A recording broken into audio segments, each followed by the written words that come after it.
Hello people, I hadn't intended to make this video yet.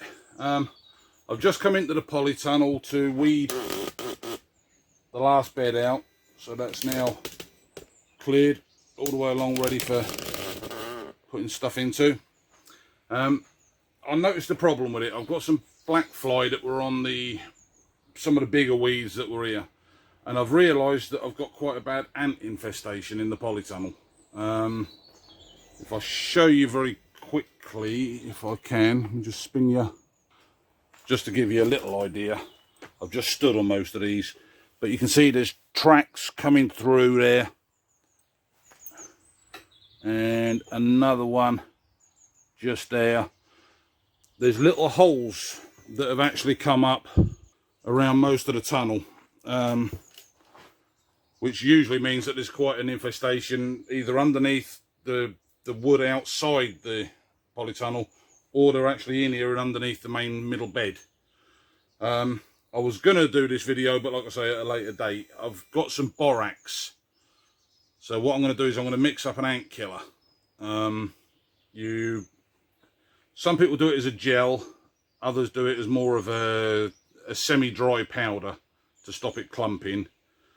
Obviously, if you know about this one, then it's probably not worth watching the video.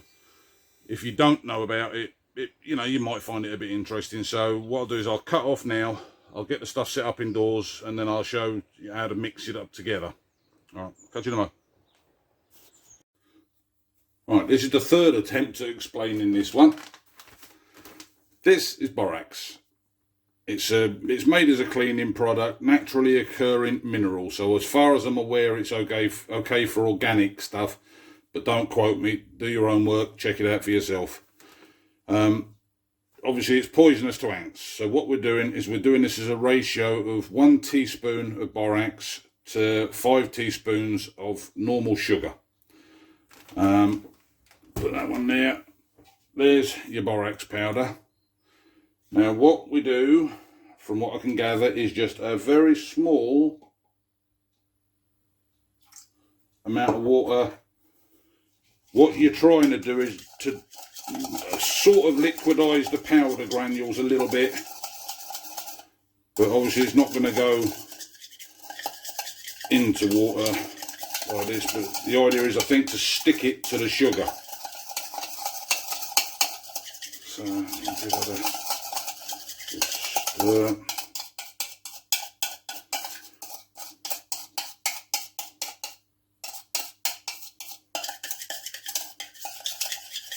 Right, so what we'll do is we'll put 2 sugar so far. These are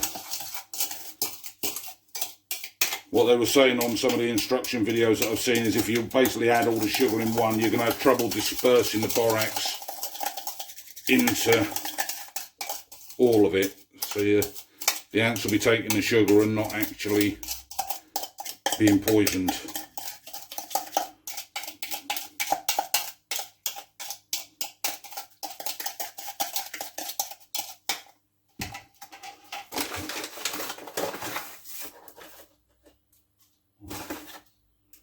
Two more, so there's one left to go after this one.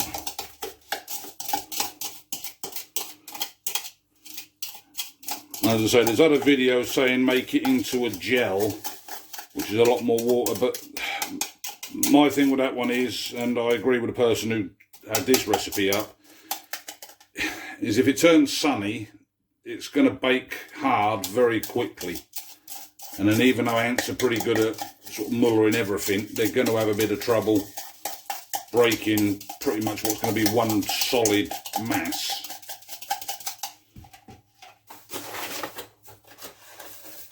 So that's that one. Put the sugar away.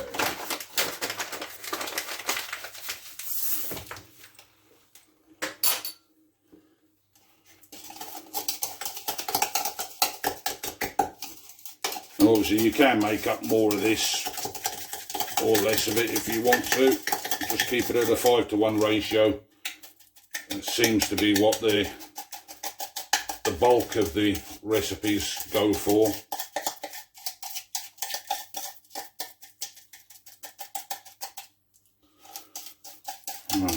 that's that.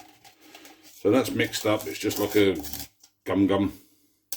And what I'm using for the bait station are the old foil trays from the little tea light candles. So I thought they'd come in handy for that. Put that there. Let's just get another old teaspoon there.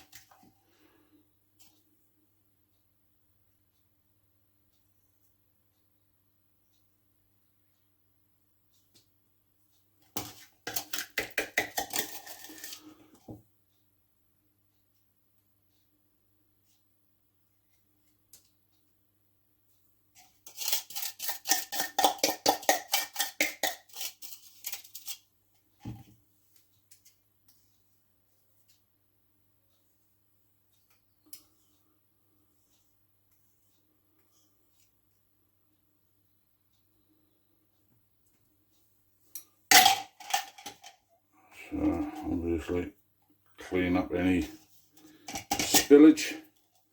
Put that in the sink.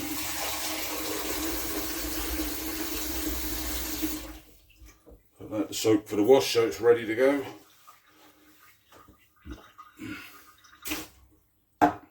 Right. So there's your two little ant bait stations. So I'll put them out in the polytunnel shortly and then we'll see what happens. Alright, that's the two little bait stations put down near the ants. Just got to give them a little bit of time. I mean, I've literally put it down for like 30 seconds. And there's one little ant chewing on that one already. So, but yeah. There's that bed that I was on about. I'll start getting some bits in there soon. Yeah. Alright, if that was of any use to anybody, give it a little thumbs up and share it with anybody else that might be interested in finding out about it. Right, cheers. See you later.